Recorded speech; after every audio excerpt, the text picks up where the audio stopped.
Something bad, or I thought it was bad, happened to me last night at exactly 4 weeks past my laparoscopic hysterectomy, and I wanted to tell you all about it because I was not expecting it.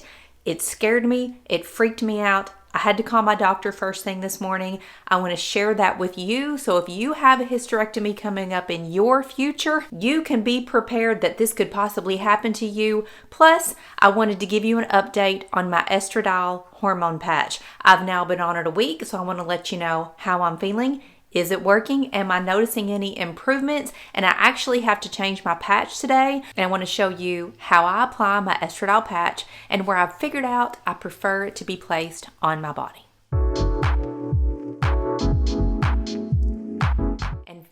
So hey there, welcome to my channel. My name is Renee, and exactly 4 weeks ago today, I had a laparoscopic hysterectomy, and I've done videos about the surgery, my recovery, and my start on hormone replacement therapy. But today's video is all about something that happened to me yesterday. Kind of freaked out a little bit, freaked out my husband, and I had to call my doctor first thing this morning. So here is what happened. Here's a little hysterectomy story time. 2 nights ago, I was in bed, getting ready to go to sleep, and I was laying on my side. My shirt was wadded up kind of underneath my hip, and so I just moved my leg and raised my hip a little bit to pull my shirt out. And when I did, I got a searing, stabbing pain right above my belly button. I have an incision right above my belly button. It is one of my 6 incision sites. And I thought that incision had come open. I got out of bed and I went in the bathroom fully expecting to look down and see blood coming from my belly button. That is how bad it hurt. Now keep in mind, it has been 4 weeks since my hysterectomy. An incision site should not pop open. But I went in the bathroom, there was no blood, just a lot of pain, just specifically from that incision site.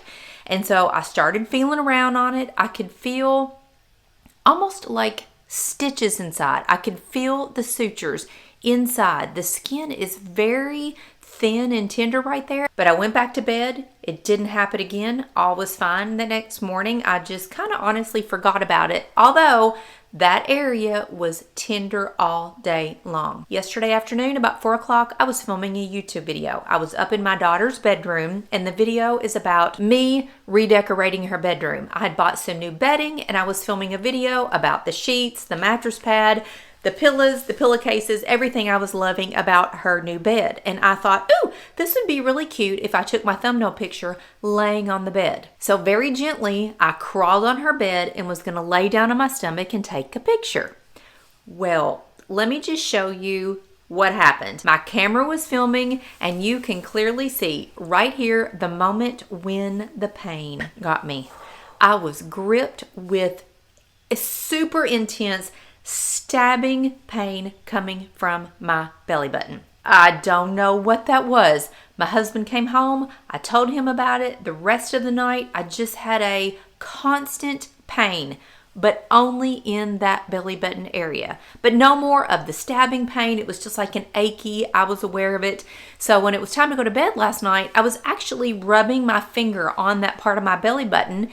And yes, I still have a scar there. There's no scab on it, but right above it, I could almost feel like a pokey thing coming through my skin. Thought, well, that's just weird that I guess I have a scab there that I didn't realize that was there. Anyway, my husband's in bed. I go to use the bathroom because I'm going to get in bed. And when I wiped, there was blood on the tissue.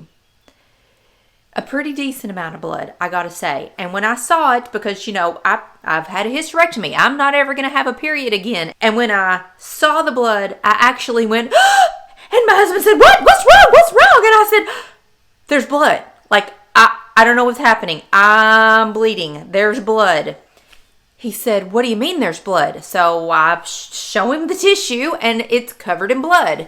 So I sit there on the toilet for a couple minutes, and I'm continuing to get blood.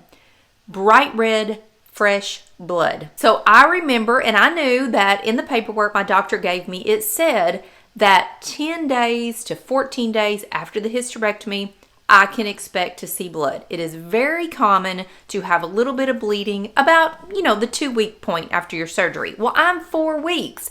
So I'm telling my husband this, and I'm like, I don't know if this is normal. It's 4 weeks. It's not 2 weeks, but look at this. Like there's a decent amount of blood. So he's getting all worked up, telling me I need to call the doctor in the morning. I agree. I'm going to call my doctor in the morning. But in the meantime, I get in bed and he says, do you need to wear a panty liner? Like what's going to happen here? I said, I don't know. But for now, it's okay. Let me just get in bed for a minute.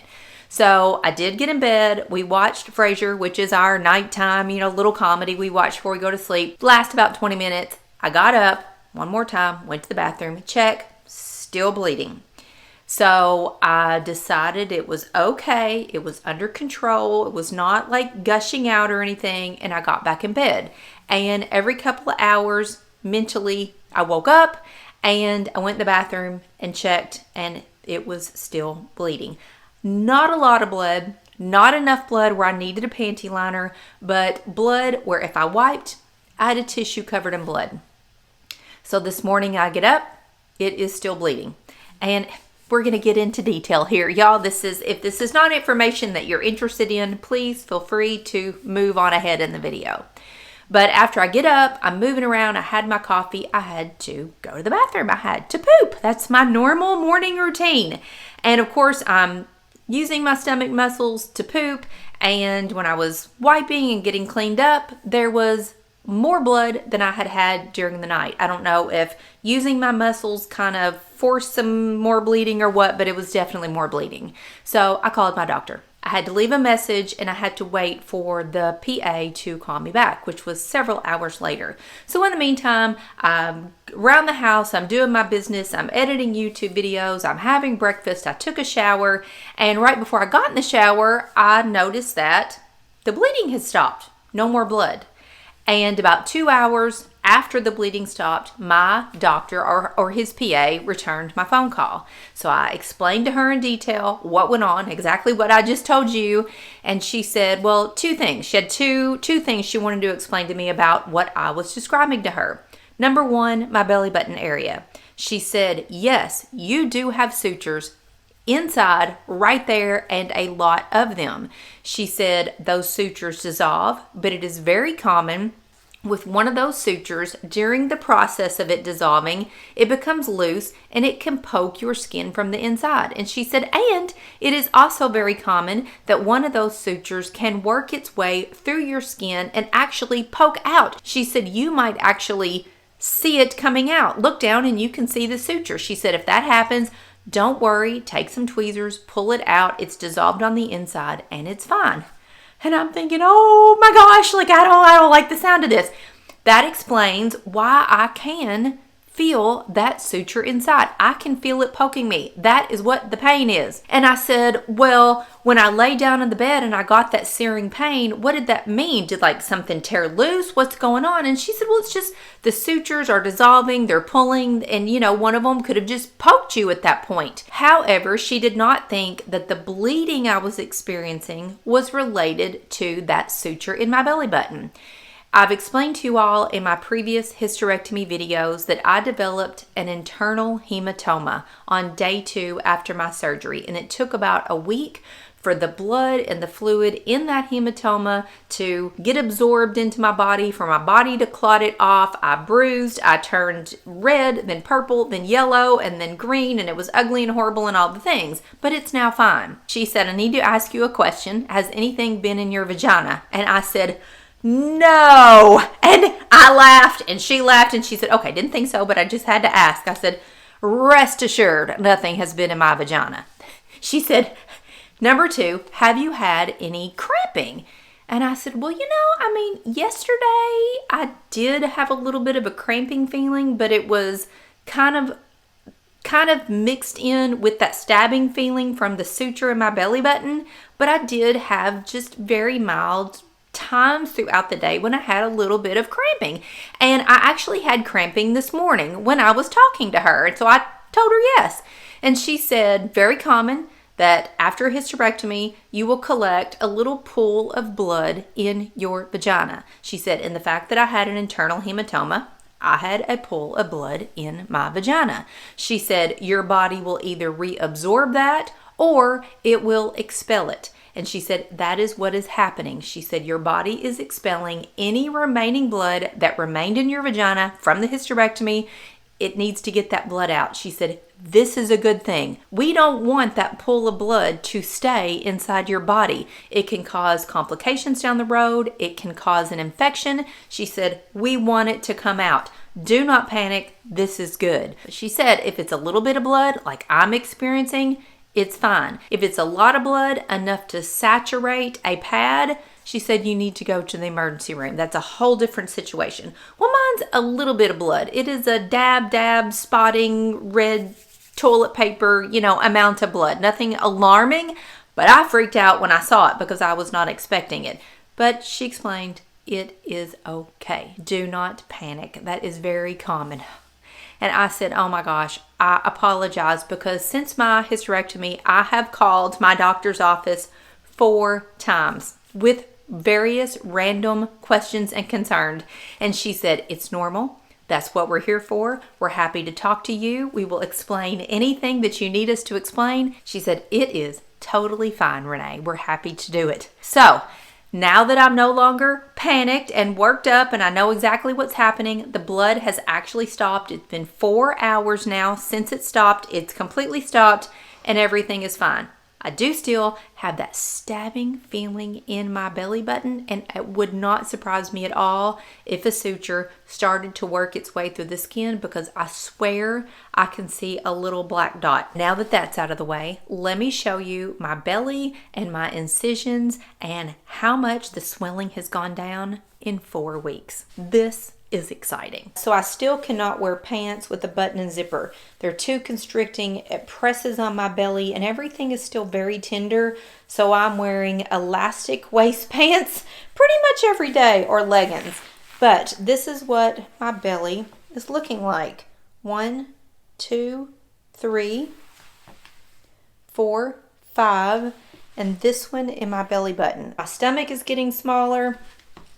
Everything is going down nicely. These are becoming almost invisible. That one I can barely even see, but things are looking better. But next, my estradiol patch. It has been exactly 1 week since I started hormone replacement therapy. I have the estradiol patch. 0.0375 is the dosage, and this morning I put on my 3rd patch. The first one I had right in my lower abdomen, the second one I put on my upper buttocks, and the 3rd one I moved to the other side. So this is what it looks like when I change my estradiol patch this morning. So here's the patch. You can barely see it. It's right below where my bathing suit would sit, where I have a tan line. So I want to pick this off. It's been on here for 4 days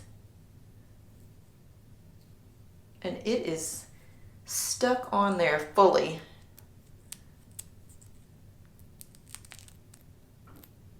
Now I'm going to take some alcohol and a little cotton pad and get the sticky stuff off of my booty before I get in the shower.